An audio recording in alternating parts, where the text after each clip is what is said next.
রাম পাশে সয় পুত্র দেবে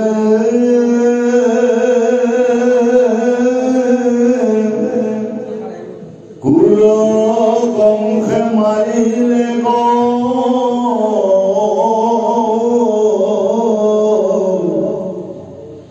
দুনাই দৈব কির গর্ভ হইল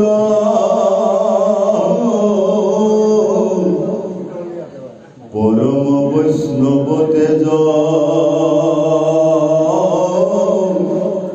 যাহারয় নন্ত্র নাম অংশে উদর দবা লইল হেন দেখি নারায়ণে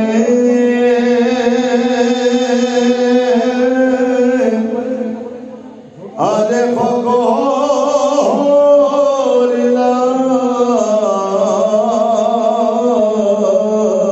পাশে মহামায়া গোকুল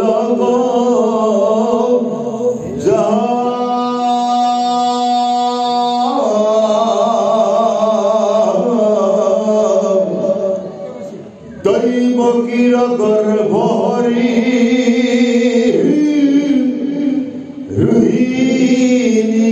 থয়ুনিয়া যহুদাত তুমি উপজা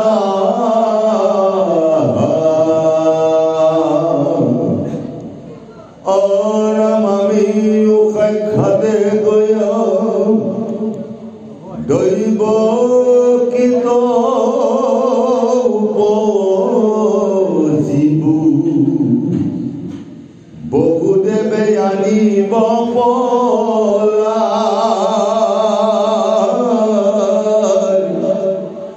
দুর্গা ভদ্রা কালী আদি হইবে তোমার নাম থাকিবালু কর পূজা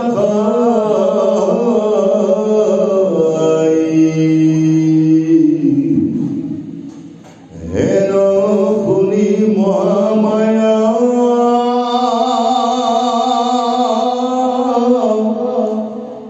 দৈব কির গর্ভে নিয়া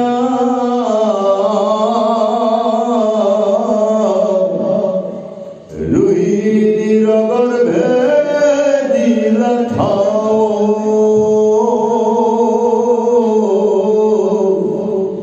পাশে নগরিয়া লোকে অন্য কহে কথা দৈব কির গর্ভ হইল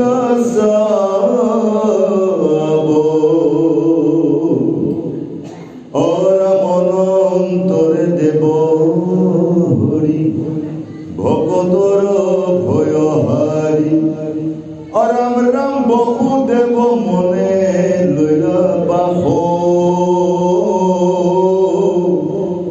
পরম বৈষ্ণব তেজ মনে লইয়া বহুদেব সূর্য যেন করন্ত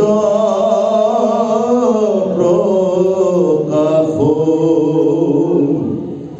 অরামে দৈব কির গর্ভে পাশে অর্পিলন্ত্র বহুদেবে লইলা বাহ বিষ্ণু ডরতে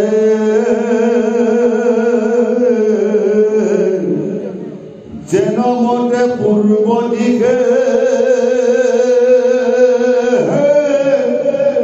আনন্দ চক্র ধর দেবীও ধরিলা সেই মতে হৰি গৰ্ভত ধৰি প্ৰকাশন কৰা সতী বন্দী কৰি আছে কংস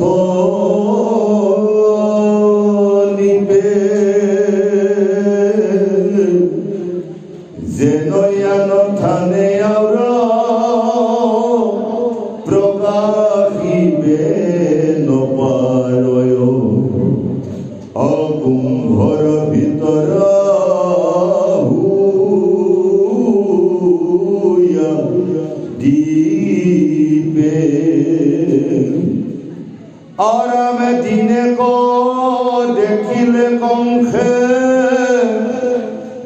দেৱকীৰ দিব্য ৰূপ কৰৈ বন্দী কিহ প্ৰকাশ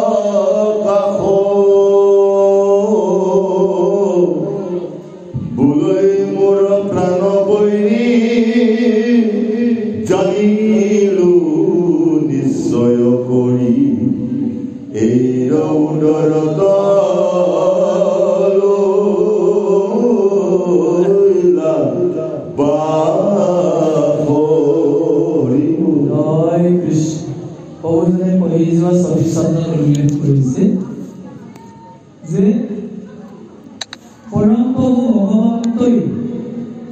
বৈকুণ্ঠত যোগমায়াক আদেশ কৰিছে, হে যোগমায়া, তুমি পৃথিৱীলৈ গলা, দৈৱকীৰ সপ্তম গৰ্ভত যি অনন্তৰ উপস্থিতি বলৰাম সৃষ্টি হৈছিল অনন্ত, সেই 7 মহীয়া সন্তানটিক দৈৱকী গৰ্ভৰ পৰা তুমি ৰোহিণী গৰ্ভলৈ পৰিৱৰ্তন কৰা। কিবা বুজিছেনে বাৰু? যিটো অসম্ভৱ কাৰ্য, এগৰাকী আই মাতৃৰ গৰ্ভৰ পৰা সন্তান প্ৰসৱ নহওঁতে পৃথিৱীৰ এনেকুৱা একো শক্তি নাই আন এটা গৰ্ভত স্থাপন কৰিব। কিন্তু ভাগৱতত এইটো কথা উল্লেখ আছে, এই মাত্ৰে প্ৰভুজনে কৈ গৈছে, হেন দেখি নাৰায়ণে আদেশ কৰিলা পাছে মহামায়া গকুলক যাওঁ। মহামায়াক কৈছে যে হে মহামায়া, তুমি গকুললৈ যোৱা, দৈৱকীৰ গৰ্ভ হৰি, অৰ্থাৎ দৈৱকীৰ গৰ্ভত যি সপ্তম মাহৰ সন্তানৰ উপস্থিতি আছে সেইটো তুমি ৰোহিণীলৈ যোৱা। ৰোহিণীত থৈউনীয়া যশোদাত তুমি উপজাহা। 3টা কাম দিছে। প্ৰথম কামটো দৈৱকীৰ গৰ্ভৰ পৰা ভ্ৰণ উলিয়াব লাগিব অত্যাধুনিক কৌশলেৰে। দ্বিতীয় কামটো সেই গৰ্ভ ৰোহিণীৰ তাত স্থাপন কৰিব লাগিব, কাৰণ সেই ৰোহিণী আছিল বসুদেৱৰে জ্যেষ্ঠ পত্নী। 3 নম্বৰে আদেশ দিছে, এই কাৰ্য দুটা কৰি উঠি তুমি যশোদাৰ গৰ্ভত ঠাই ল'বা। যশোদাৰ তাত তেতিয়া যোগমায়া উপজিব। দৈৱকীৰ অষ্টম সন্তান হিচাপে কৃষ্ণ নিজে যাব, পিছত বসুদেৱে সেই নিশাতেই সলনি কৰি কংসক বিভ্ৰমত পেলাব। ধুনীয়া পৰিকল্পনা। পিছত কৈছে যে তুমি যেতিয়া যোগমায়াই সন্তান হিচাপে যশোদাৰ গৰ্ভত উপজিবা, তুমি কৌশলেৰে গৈ বিভিন্ন জেগাত পূজা খাবাগৈ। দুৰ্গা, ভদ্ৰা, কালী আদি হুইবেকে তোমাৰ নাম, থাকিবা লোকৰ পূজা খায়। কলিযুগৰ শেষাৰ্ধলৈ মহামায়া বৈকুণ্ঠলৈ ঘূৰি নাযায়। এতিয়াও যদিও দাপৰতহে পূজা পাৰ্বণ নিয়ম মাফিক আছিল, এতিয়াও কলিযুগতো সেই পূজাৰ চলি আছে। অৱশেষত যোগমায়াই প্ৰভু ভগৱন্তৰ আদেশ অনুসৰি গোটেই কামখিনি কৰিলে। সৰ্বসাধাৰণে গম পালে যে কাৰাগাৰত সপ্তম সন্তান যি ধাৰণ কৰিছিল দৈৱকীয়ে সেই গৰ্ভটো শ্ৰাপ ঘটিছে। শ্ৰাপ ঘটাৰ পিছত কোনেও গম নাপালে যে সেই সন্তান গৈ ৰোহিণী তাত পালেগৈ। আৰু অষ্টম সন্তান হিচাপে যি আকাশবাণী হৈছিল, কংসক কোৱা হৈছিল দৈৱকীৰ গৰ্ভৰ অষ্টম সন্তানৰ হাতত তোমাৰ মৃত্যু ঘটিব, যাৰ ভয়ত কংসই বসুদেৱ দৈৱকীক কাৰাৰুদ্ধ কৰিছিল, উগ্ৰসেনক জেলত ভৰাই থৈছিল আৰু অপেক্ষা কৰি আছিল যেতিয়াই দৈৱকীৰ গৰ্ভত অষ্টম সন্তান আবিৰ্ভাৱ হ'ব তেতিয়াই তেওঁক মাৰি পেলোৱাৰ পৰিকল্পনা কৰিছে। উদ্দেশ্য, কংস নিজে আছিল বাহুবলী, অত্যাচাৰী আৰু অত্যন্ত বিষয়ী। নিজৰ মৃত্যুৰ কথা কেতিয়াও ভবা নাছিল। কিন্তু এই পৃথিৱীখনৰ এটা নিয়ম, আমি যিমানেই জ্ঞানৱান, ধনৱান, বুদ্ধিমান, ৰূপৱান নহওঁ, এই পৃথিৱীখনত আমি কেৱল কিছু দিনৰ আলহী হৈ আহিছোঁ।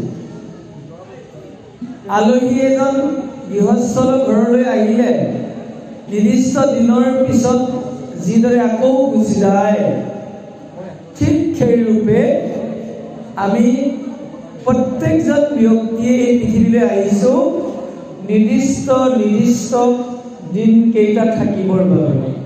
যেতিয়াই আমাৰ দিন উকলি যাব, আমি এইখন পৃথিৱীত থাকিব নোৱাৰিম। কলৈ যাব ব্যক্তিজন মৃত্যুৰ পিছত? শাস্ত্ৰই সিদ্ধান্ত দিছে তেওঁৰ কৰ্মৰ অনুপাতে অহা জন্মত এটা নিৰ্দিষ্ট শৰীৰ ধাৰণ কৰিব। বুজিব পাৰিছেনে? আমি যিটো কাম কৰি আছোঁ, আমি এটা নিৰ্দিষ্ট শৰীৰ তৈয়াৰ কৰি আছোঁ। সেই শৰীৰটো যিদিনাখনে সম্পূৰ্ণ হৈ যাব, এইটো শৰীৰৰ পৰা আত্মা সিটো শৰীৰলৈ যাব। শাস্ত্ৰৰ নিৰ্দেশ, জন্মিলে মৃত্যু অনিবাৰ্য। এই যে পিছৰ যিটো দেহত আমাৰ আত্মাটো সোমাবগৈ, সেই দেহটো বুদ্ধিমান মানুহে ভালৰো ভাল এটা নিৰ্বাচন কৰি লয়। ভাগৱতৰ পঞ্চম স্কন্ধত দিয়া আছে এজন ৰজাৰ কাহিনী, ভৰত ৰজাৰ কাহিনী। ভৰত ৰজাই শাস্ত্ৰবোৰ অধ্যয়ন কৰি গুৰুমুখে জানিলে যদি তেওঁ মৃত্যুৰ সময়ত ভগৱানক মনত পেলাব পাৰে, ভগৱানৰ ওচৰলৈ যাব পাৰিব, আৰু যদি নোৱাৰে পৃথিৱীতে মায়াত বন্দী হৈ থাকিব লাগিব। সেয়েহে ভক্তি কৰিবলৈ ৰজা ভৰতে নিজৰ ৰাজ্য, সুন্দৰী পত্নী, ল'ৰা ছোৱালীক এৰি হাবিলৈ গুচি গ'ল। হাবিত গৈ প্ৰাৰ্থনা কৰিব, ঈশ্বৰ সেৱা কৰিব, পৰম ব্ৰহ্মক লগ পাব। দুৰ্ভাগ্য, সেই হাবিত অনাথ হৰিণ এটা তেওঁ লাভ কৰিছিল। কেনেকৈ? এদিনাখন তেওঁ সন্ধিয়া কৰিবলৈ গা ধুই থাকোঁতেই ওচৰতে এজনী গৰ্ভৱতী হৰিণে পানী খাই আছিল। এই জগু জগু হৈ আছে। নিজৰাটোৰ সিপাৰৰ পৰা বাঘে যেতিয়া গুজৰণি ধৰিলে, হৰিণাটোৱে ভয়তে জঁপিয়াই দিলে নিজৰাটোৰ সিপাৰলৈ গ'ল। দুৰ্ভাগ্যবশতঃ নিজৰাটোৰ সিপাৰত গৈ হৰিণাজনী মুখ ঠেকেচা খাই পৰি মৰি থাকিল। জঁপিয়াই দিওঁতে গৰ্ভপাত হৈ হৰিণা পোৱালিটো পানীতে পৰিল। ৰজা ভৰতে দেখি আছে কাহিনী। ভৰতে ভাবিছে, মই এতিয়া গোসাঁই সেৱা কৰিম অলপ পিছত, যদি হৰিণটোক মই নবচাওঁ মোক পাপে চুব। হৰিণটোক পানীৰ পৰা উদ্ধাৰ কৰিলে, ঘৰলৈ নিলে, কোমল কোমল ঘাঁহ বিচাৰি বিচাৰি খোৱালে। এইবোৰ কৰি থাকোঁতে তেওঁ ভক্তি কৰ্মবোৰ কমি গ'ল। গৈ গৈ গৈ মৃত্যুৰ সময়ত হৰিণটোলৈ চাই চাই মৰাৰ কাৰণে ৰজা ভৰত বৈকুণ্ঠ যাব নোৱাৰিলে। পিছৰ জন্ম হৰিণ হৈ গ'ল। কিবা বুজিছেনে? একো বুজা নাই। এনেকৈ আছে। জীৱনৰ অন্তিম সময়ত যাক মনত পেলাব সেইটোৱে হ'ব। ভাগৱতৰ ১৪ স্কন্ধত পুৰঞ্জনৰ এটা আখ্যান আছে। পুৰঞ্জন এজন ৰজা, দীপ্লিপ এগৰাকী পত্নী আছে। পুৰন্দৰৰ মৃত্যুৰ সময়ত নিজৰ মানুহজনীৰ মুখখনলৈ চাই চাই মৰোতে পিছৰ জন্ম ৰজাজনে এজন মহিলা হৈ গ'ল, মতা মানুহ মাইকী মানুহ। পৰীক্ষিতে ভাবিলে, পৰীক্ষিতে অভিশাপ পাইছে যে সাপে খুটিয়াব। যদি মৃত্যুৰ সময়ত তক্ষকক দেখা পায়, সাপৰ ৰজাত তক্ষকক দেখা পায়, সাপটো দেখি দেখি মৰিলে অহা জন্মত কি হৈ যাব? সাপ হৈ যাব। আমি যদি লোভবিলাক নেৰি সদায় খোৱা বোৱাতে থাকোঁ, সদায় যদি ব্ৰইলাৰ চিন্তা কৰি কৰি মৰি যাওঁ, আমাৰ অহা জন্মত কি হ'ব বাৰু? জয় কৃষ্ণ। একেই কথা। সেইকাৰণে পৰীক্ষিতে ভয়ত চিঞৰিছিল, মৰিলো মৰিলো, সাপে খুটিয়াব, সাপক দেখা পাই মৰিম, অহা জন্ম ৰজাজনে বা সাপ হৈ যাম। কিন্তু সুখদেৱে তেওঁক সান্তনা দিছে, চিন্তা নকৰিবা মহাৰাজ, মই এনেকুৱা এখন ভাগৱত কম, যিখন ভাগৱত 7 দিন শুনি আপোনাৰ হৃদয়ত ভগৱান উপস্থিত হ'ব। যাকে আপুনি চাব ভগৱানৰ ৰূপটোকে দেখা পাব। তেতিয়া সাপটো আহিলেও আপুনি সাপটোক দেখা নাপায়, সাপটোৰ ভিতৰত থকা ব্ৰহ্মক দেখা পাব। সঁচাকৈ 7 দিন নহ'লে 6 দিনৰ দিনাই পৰীক্ষিতে তেওঁৰ হৃদয়ত কৃষ্ণক দৰ্শন কৰিলে আৰু সন্মুখত চকু মেলি চালে, সুখদেৱক সুখদেৱ হিচাপে দেখা নাই, ভগৱান হিচাপে দেখিছে। তেওঁ সন্মুখত বহি থকা ৰাজঋষি, দেৱৰ্ষি, মহৰ্ষিসকলক সকলোকে ভগৱান মই দেখা পাইছে। সেইকাৰণে প্ৰথমে কৰিছিল মৰিলো মৰিলো, পিছত 6 নম্বৰ দিনা সুখদেৱক কৈছে তৰিলো তৰিলো। সুখদেৱে সুধিলে, তুমি কি তৰিলো তৰিলো বুলি ক'লা? যে হে গুৰুদেৱ, আপোনাক চাওঁতে মই ভগৱানৰ নিচিনাই দেখা পাইছোঁ, ঋষিসকলক চাওঁতে ভগৱানকে দেখা পাইছোঁ। সাপটো যদি আহি যায়, কালিহে আহিব, 6 নম্বৰ দিনা কৈছে, সাপটোকো মই দেখা নাপাওঁ, ভগৱানৰ নিচিনা দেখা পাওঁ। তেতিয়া মোৰ মৃত্যুটো হ'লেও মই ভগৱানৰ ওচৰত যাব পাৰিম। কিবা বুজিছেনে? আমি ভাগৱত শুনি, ভাগৱত পঢ়ি প্ৰথমে হৃদয়ত কৃষ্ণক এবাৰ দৰ্শন কৰিব লাগিব। দৰ্শন কৰাৰ পিছত সেইটো দীৰ্ঘদিন স্থায়ী হৈ যোৱাৰ পিছত প্ৰতিজন ব্যক্তিক আপুনি যেতিয়া ভগৱান মই দেখা পাব, তেতিয়াই জানিব আপুনি জীৱন মুক্ত পুৰুষ। নামঘোষাত মাধৱ গুৰুৱে তাকেই লিখিছে, মুক্তিত নিস্পৃহ যিটো সেহি ভকতক নম। মুক্তিকো বাঞ্ছা নকৰে, সমস্ততে ভগৱান মই দেখা পোৱা জনে পূজনীয়, ভজনীয়, আদৰণীয়। সেয়েহে পৰীক্ষিতে কৰা 2টা প্ৰশ্ন পৃথিৱীৰ প্ৰত্যেক ভকতে যদি অকণমান অনুধাৱন কৰিব পাৰে, তেওঁলোকৰ জীৱন সফল হৈ যাব। পৰীক্ষিতে প্ৰশ্ন কৰিছিল সুখদেৱক ভাগৱত শুনাৰ আগতে, তোমাৰ চৰণে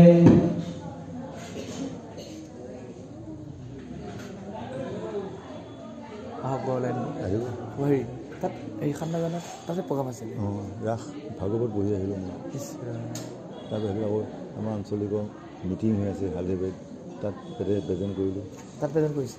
প্ৰেজেণ্ট তাতো এবাৰ সোমাই মিটিং কৰি আকৌ আহি আছোঁ। আকৌ যাব লাগিব, এতিয়া আকৌ অগুৰি যাম বুলি অৱস্থা নাই, একে গতি, উপায় নাই। জয় কৃষ্ণ। সুখদেৱক প্ৰশ্ন কৰিছিল যে গুৰুদেৱ, মোৰ এতিয়াও মৃত্যু হোৱা নাই। প্ৰথম দিনাই প্ৰশ্ন কৰিছিল, মোৰ 7 দিনতহে মৃত্যু হ'ব, মই কি কৰিম এই 7 দিনত? সেইটো প্ৰশ্ন যদি আপুনিও ভাবে, মৃত্যুৰ আগমুহূৰ্তত আপোনাৰ কৰ্তব্য কি? আপুনি বাচি যাব পাৰিব কৈছে তোমাৰ চৰণে অমৰণ সময়ে পশু প্ৰভু খাম প্ৰত মৃয়মানৰে সদায় কি কৰ্ম কৰিবে ইতুলো কত হে গুৰুদেৱ মই মৃয়মান মৃত্যুমুখী মই এইকেইদিন কি কৰ্ম কৰা উচিত কাহাক ভজিবে কাহাক যজিবে কাহাক স্মৰিবে নৰে কোননো দেৱতা ভজিবা অযোগ্য কহিও মুখ তৰে কোনজন দেৱতাক পূজা কৰিলে মই ভগৱানৰ ওচৰ পামগৈ আপুনি বুজাই দিব লাগে তেতিয়া পৰীক্ষিতৰ প্ৰশ্ন উত্তৰ দিবলৈ যিখিনি কথা কৈছিল সেইখনেই ভাগৱত আৰু কৃষ্ণ সেৱাটো গুৰুত্ব দিছিল আমাৰ ইয়াত দেখা গৈছে প্ৰভু কৃষ্ণ দৈৱকীৰ গৰ্ভত থিতাপি লৈছে আৰু কংসৰ সেই বন্দীশালাত এনেকুৱা জেউতি চৰাইছে কংসকে আদি কৰি সমস্তজনে ভয়ত বিহ্বল হৈ আছে আহক দুলৰী চন্দ্ৰত কংসৰ যি অভিভক্তি ব্যাখ্যা কৰিছে পদবন্ধে কৰি গৈ আছে আমি শ্ৰৱণ কৰিছো জয় কৃষ্ণ আমাক বধিবে আইলা নাৰায়ণ কৰিব কোন উপায় দৈৱকী মাৰি যদি ৰক্ষা যাওঁ কিহেতু বৰ অন্যায় সুদৰ ভগিনী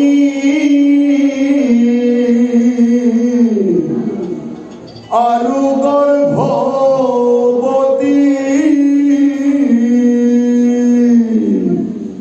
কিমতে মাৰিব মনে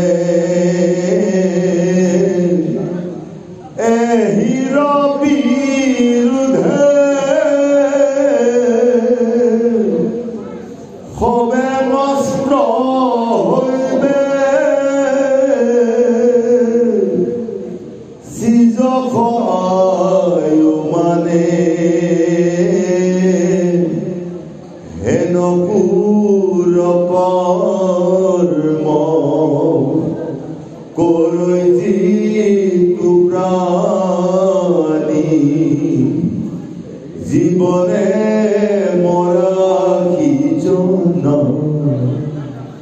যিয়ে মানে তাক লোকে ভাবিবে গুঞ্জিবে মৰি যাতনা উপযোগ হৰি মাৰিব ধৰি থাকো অপেক্ষা কৰি হেন মনে গুণি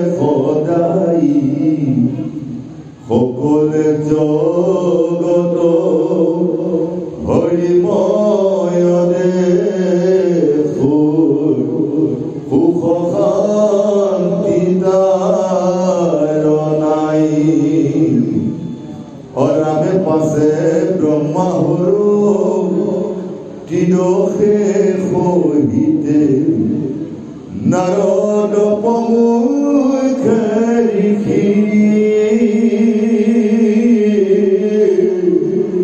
তুতি গৰিবাক লাগিলা বিষ্ণু সেই বন্দি খাল পখি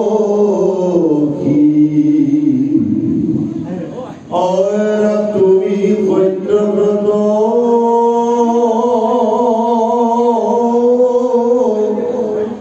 মুখ্যৰ সাধন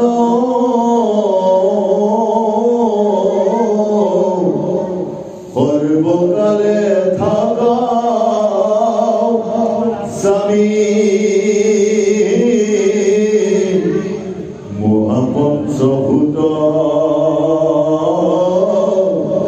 তোমার উপজয় তুমি সর্বয়ানত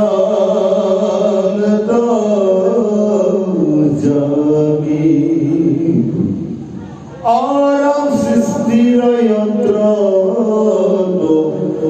তুমি মাত্র থাকা ক্ষমতা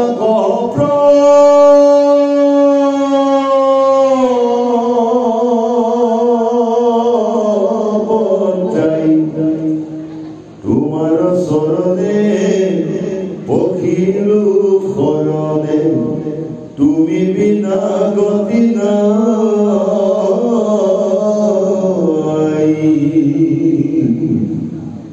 প্রকৃতি আশ্রয়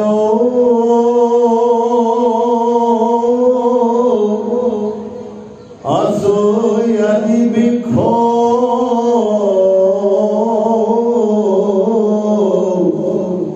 সুখ দুখ দুই ফলা তিনি গুণে মূল অৰ্থচাৰী ৰস শিপায়ে ইন্দ্ৰিয়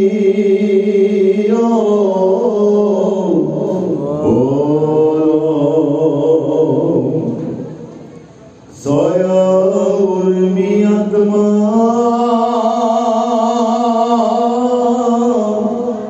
হাত ধাতু চাল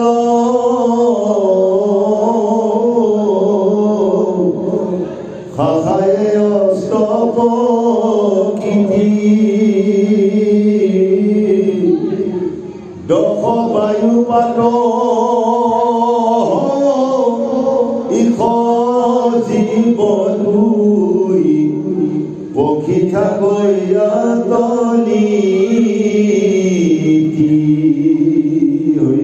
জয় কৃষ্ণ।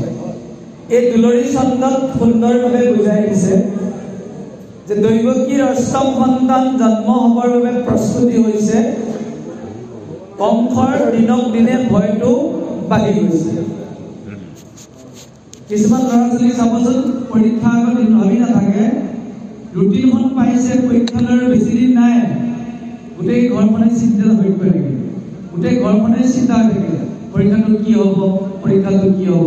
যিটো বেছি অধীৰ অপেক্ষাৰে কংসই বাট চাইছে দৈৱকীৰ অষ্টম সন্তানলৈ, কিন্তু মাজতে ভাবিছে এতিয়াই যদি ইয়াক মাৰি পেলাওঁ সন্তানে জন্ম নহ'ব, মাকক মাৰি দিলেতো আৰু সন্তান জন্ম হোৱাৰ প্ৰশ্নই নাই।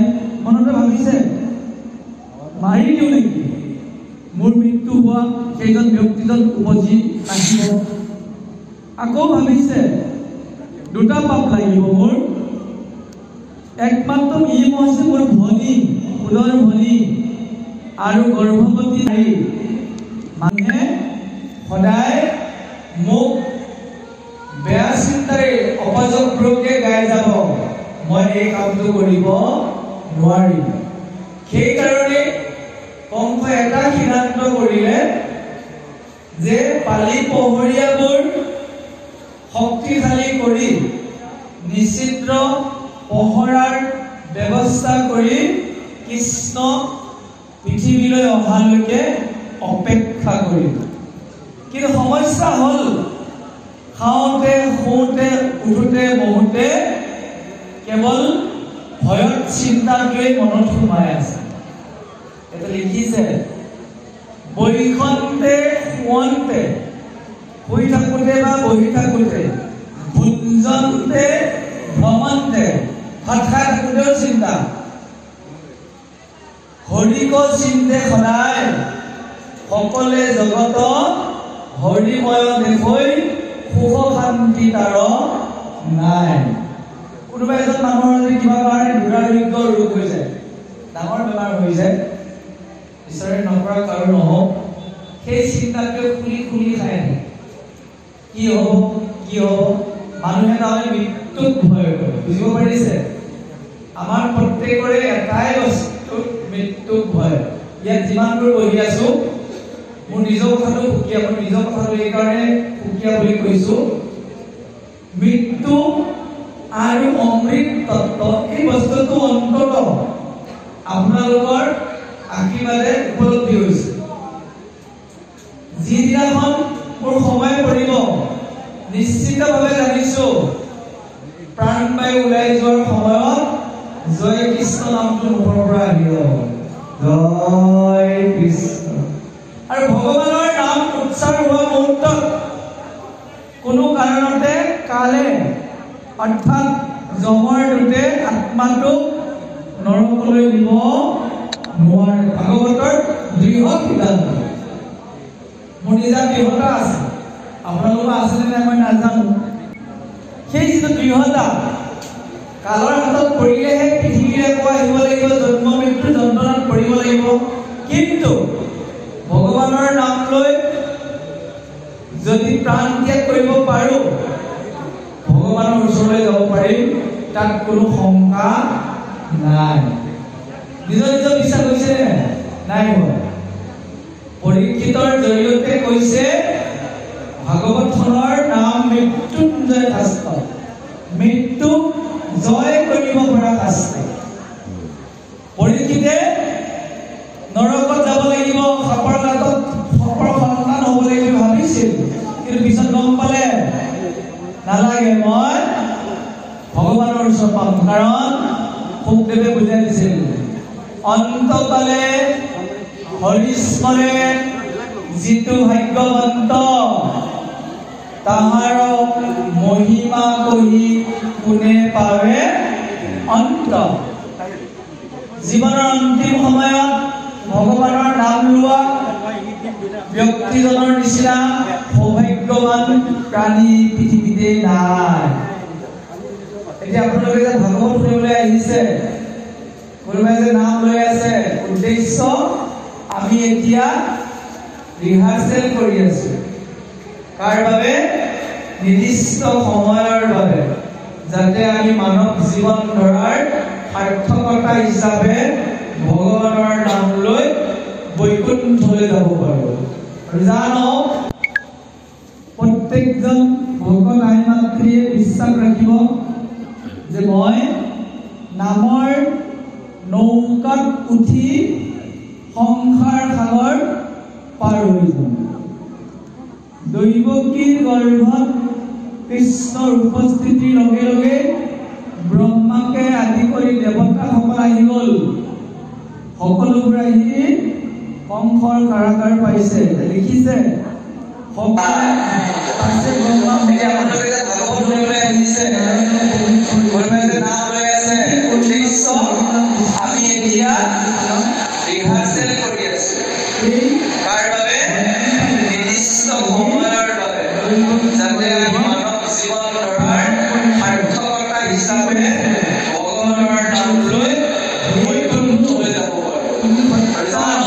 তুমি সনাতন, তুমি মুখ্যৰ সাধন। পৃথিৱীখন নাইকিয়া হৈ গ'লেও তুমি সৰ্বকালে থাকা। তুমি কেৱল সৃষ্টিক ৰক্ষা কৰি আছা। তোমাৰ চৰণত আমি সমস্ত দেৱতাগণে শৰণ পঠিলো। এই প্ৰকৃতিৰ মাজত যিজোপা গছ আছে, গছজোপাক দেহৰ লগত তুলনা কৰি, বুজি পাইছে? দেহক বৃক্ষ বুলি কোৱা হৈছে। আছৈ আদি বৃক্ষ সুখ দুখ দুইটাৰ ফল সেই যিটো দৃঢ়তা গালৰ হাতত পৰিলেহে পৃথিৱীৰে পোৱা আহিব লাগিব জন্ম মৃত্যুৰ যন্ত্ৰণাত পৰিব লাগিব কিন্তু ভগৱানৰ নাম লৈ যদি প্ৰাণ ত্যাগ কৰিব পাৰোঁ ভগৱানৰ ওচৰলৈ যাব পাৰি তাত কোনো শংকা নাই নিৰঞ্জন বিশ্বাস কৈছে নাই পৰীক্ষিতৰ জৰিয়তে কৈছে ভগৱানৰ নাম মৃত্যুঞ্জয় শাস্ত্ৰ মৃত্যু জয় কৰিব পৰা শাস্ত্ৰ পৰীক্ষিতে নৰকত যাব লাগিব সাপৰ গাঁতত সন্তান হ'ব লাগিব ভাবিছে কিন্তু পিছত গম পালে নালাগে মই ভগৱানৰ ওচৰত পাম কাৰণ শুকদেৱে বুজাই দিছে অন্তকালে হৰিস্মৰে যিটো ভাগ্যৱন্ত তাহাৰ মহিমা কোনে পাৰে অন্ত জীৱনৰ অন্তিম সময়ত ভগৱানৰ নাম লোৱা ব্যক্তিজনৰ নিচিনা সৌভাগ্যৱান প্ৰাণীয়ে নদীতে নাম এতিয়া আপোনালোকে যে ভাগৱত লৈ আহিছে কোনোবাই যে নাম লৈ আছে আমি এতিয়া কৰি আছো তাৰ বাবে নিৰ্দিষ্ট সময়ৰ বাবে যাতে আমি মানৱ জীৱন ধৰাৰ সাৰ্থকতা হিচাপে ভগৱানৰ নাম লৈ বৈকুণ্ঠলৈ যাব জানো যে হে জগতৰ ঈশ্বৰ কৃষ্ণ যেতিয়াই দুখ আহে তেতিয়াই মই তোমাক সদায় মনত পেলাওঁ সুখত থাকিলে পাহৰিয়ে থাকোঁ জয় কৃষ্ণ আৰু যেতিয়াই মোৰ বহুত বিপদ আহি যায় তুমি নিজে আহি পেলাই মোৰ বিপদবোৰ ৰক্ষা কৰি দিয়া সেইকাৰণে মোক বিপদ দিবা আমাৰ মানুহে আকৌ বিপদ নিবিচাৰে সদায় সুখটোৱে বিচাৰে জানো দুইটা বস্তুকে সমানে ভাল পাব পৰা গুণটোৱে হৈছে আচল মানুহ দুখ আহিব তাকো ভালদৰে গ্ৰহণ কৰিব লাগিব সুখ আহিব আত্মহাৰা হ'ব নালাগিব দুইটা সমান এতিয়া চাব গৰম দিন গ'ল ঠাণ্ডা দিন আহিল বেছি ঠাণ্ডা লাগিলে মানুহে কৈ থাকিব আমাৰ মানুহৰটো স্বভাৱে গৰম দিনটোৱে ভালনে আৰু বুলিব যেতিয়া খুব গৰম হ'ব ক'ব ঠাণ্ডা দিনটোৱে ভাল আৰু মানুহ সন্তুষ্ট হ'ব নোৱাৰে কিন্তু ভগৱানে যিটো নিৰ্ধাৰণ কৰিছে সেইটো সদায় ভাল মনত ৰাখিব অৱশেষত কৈছে এই দেহবৃক্ষত তিনিটা গুণ আছে সত ৰজ তম চাৰিটা বিশেষ ৰস দেখিছে চতুৰ্থ ৰস क्या হৈছে ধৰ্ম অৰ্থ কাম মুখ্য ধৰ্ম মানে আজি আপোনালোকে যিটো কাম কৰিছে ধৰ্ম কাম কৰিছে ভগৱানৰ কথা শুনিছে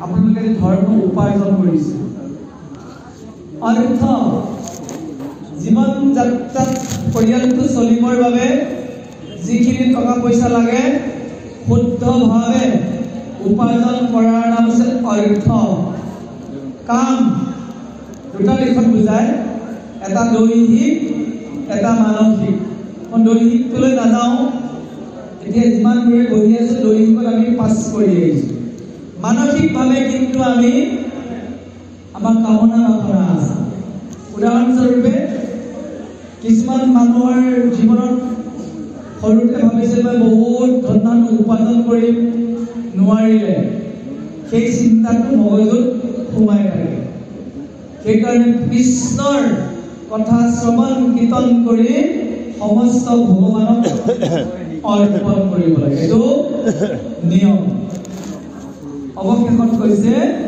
হে প্ৰভু এই দেহবৃক্ষতেই দুটা বস্তু আছে এটা জীৱাত্মা এটা পৰমাত্মা আজি যি দশম স্কন্ধ হৈছে পৰমাত্মাৰ গুণগান হৈছে কোনে শুনিছোঁ জীৱাত্মাবোৰে বুজি পাইছেনে আমি প্ৰত্যেকে পৰমাত্মাৰ অংশ আমাৰ এই শৰীৰটোতে প্ৰভু ভগৱন্ত উপস্থিত হৈ আছে।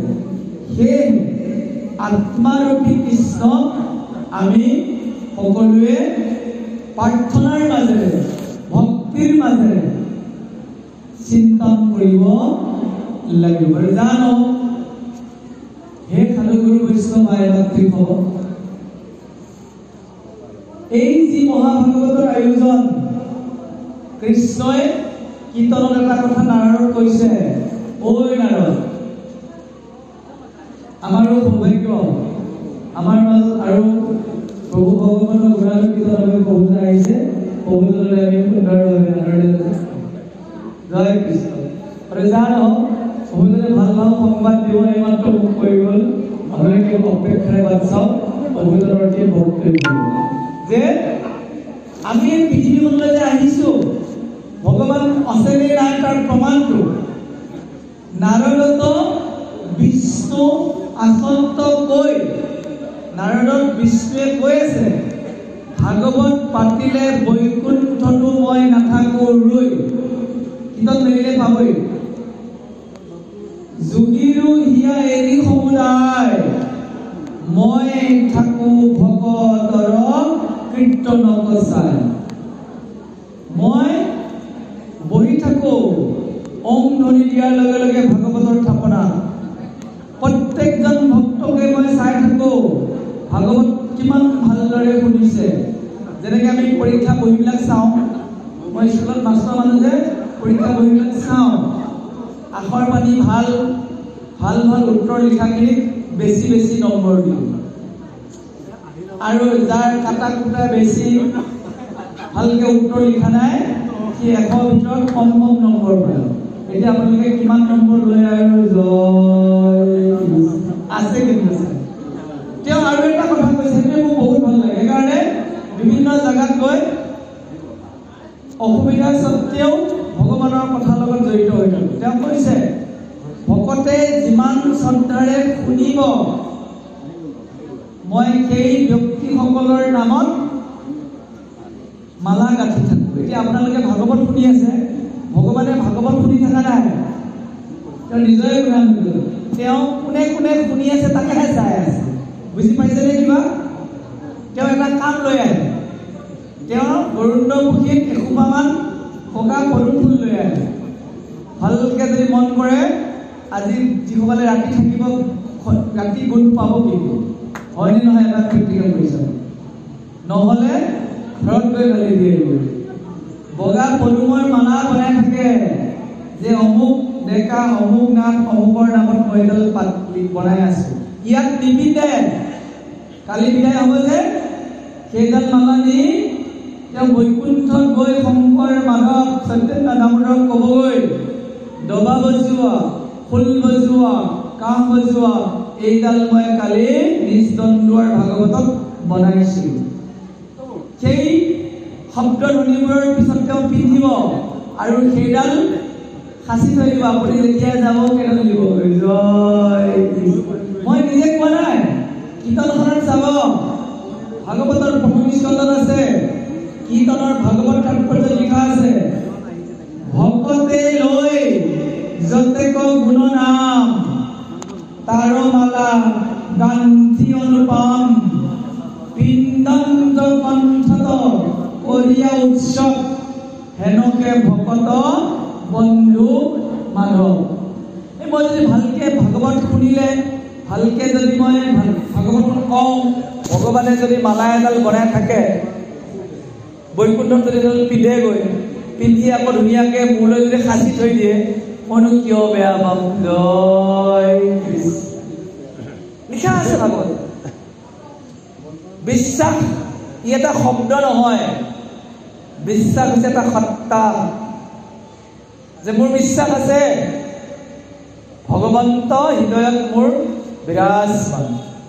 ভগৱানে কৈছে মই যদিও বৈকুণ্ঠত থাকোঁ, যদিও ভাগৱতত থাকোঁ, যদিও মই তীৰ্থত থাকোঁ, বেছিকৈ থাকি ভাল পাওঁ মই মানুহৰ শৰীৰত। বুজি পাইছে? আপোনাৰ হৃদয়ত থাকি ভাল পায়, আপোনাৰ হৃদয়ত থাকি ভাল পায়। সেইকাৰণে এই শৰীৰটো আমি মন্দিৰ বনাব লাগে। মন্দিৰ ভগৱান ক'ত থাকে? মন্দিৰত থাকে। আমাৰ মানুহে আকৌ মন্দিৰ নবনায়, ডাষ্টবিন বনায়। জয় ডাষ্টবিন মানে বুজি পাইছে? লেতেৰা বস্তু পেলোৱা। কিন্তু নহয়, ইয়াক চাফা কৰি ৰাখিব লাগিব। এইটো মন্দিৰ নহয়, পৰিষ্কাৰ কৰি ৰাখিব লাগিব, বেয়া বস্তু সোমাব নিদিব। বুজিব পাৰিছে?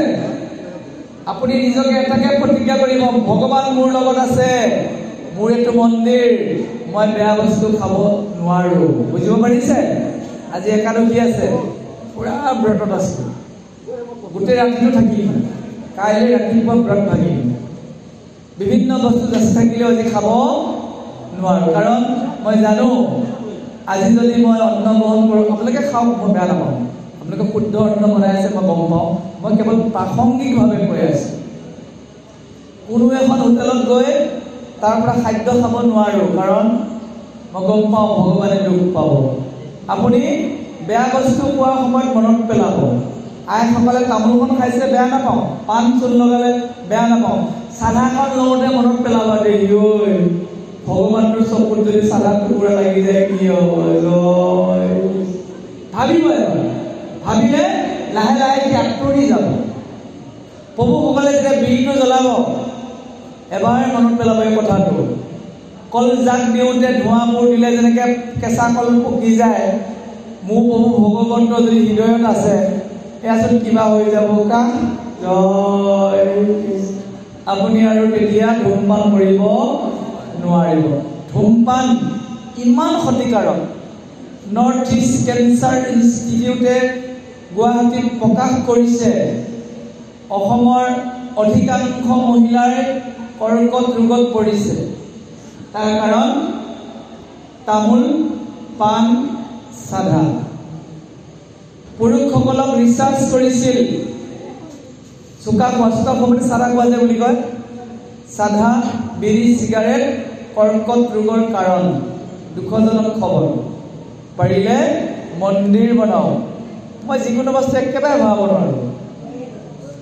একাদশী আছে, ফল খাব পাৰো, বাটতে নাৰিকল দেখা পালো, দাব নাৰিকল এটা ভৰাই দিলো, হৈ গ'ল। জয় জানো মন্দিৰ বনাব দেহাটো, বনাবলে মন্দিৰ নে এনেই চহি আছে? তামোল খোৱা আইকে গৈ কৈছে, ভাবিছে মাউৰিত ধোৱা কৈছহে, গালি পাৰি আছো যা। তাৰমানে কিয় কৈছে জানে? শৰীৰটো মন্দিৰ, ভগৱান ইয়াত আছে। এই আত্মাটো আপোনাৰ নিজা বস্তু, ভগৱানৰ অংশ হয়, তাক কলুষিত নকৰিব। সন্ধিয়া সময়ত কিছুমান ব্যক্তিয়ে কি কাৰণত নাজানো এনেকুৱা কিছুমান বস্তু ভৰাই দিয়ে, দিনত থকা মানুহটো ৰাতি বদলি যায়। জয় কৃষ্ণ। সেইকেইটাই শুনা পাই মোক কৈছে, তোক আজি বাটতে ধৰি লওঁ, এইফালে নাযাওঁ, মই এইফালে যাওঁ, আজি কৈ থৈছো। বুজিব পাৰিছেনে? যেতিয়া অন্ন খাবলৈ মোক দিয়ে কিছুমান জেগাত, মই সুধো অৰ্পণ কৰিলেনে, অৰ্পণ কৰিলেনে? বুজিয়ে নাপায় কি অৰ্পণ বুলি সোধে। হেৰৌ, প্ৰসাদটো বনোৱাৰ পিছত প্ৰথমে ভগৱানক দিব লাগিব, তেওঁ গুণগানেৰে। যদি মন্ত্ৰ জানে আপুনি মন্ত্ৰ মাতিছে, নাই যদি এবাৰ ভগৱানক ক'ব, প্ৰভু আপোনাক ভোক লগালো। জগন্নাথত ভোক নলগাকে নাখায়তো, জানেনে বাৰু? যিসকলে জগন্নাথত যায় জানে, লক্ষ্মী দেৱীয়ে নিজে বনাই ভগৱানক ভোক লগায়, তাৰ পিছতহে ৰাইজক দিয়ে।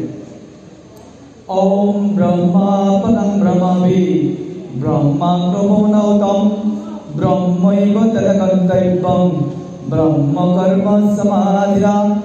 আপুনি অৰ্পণ কৰক।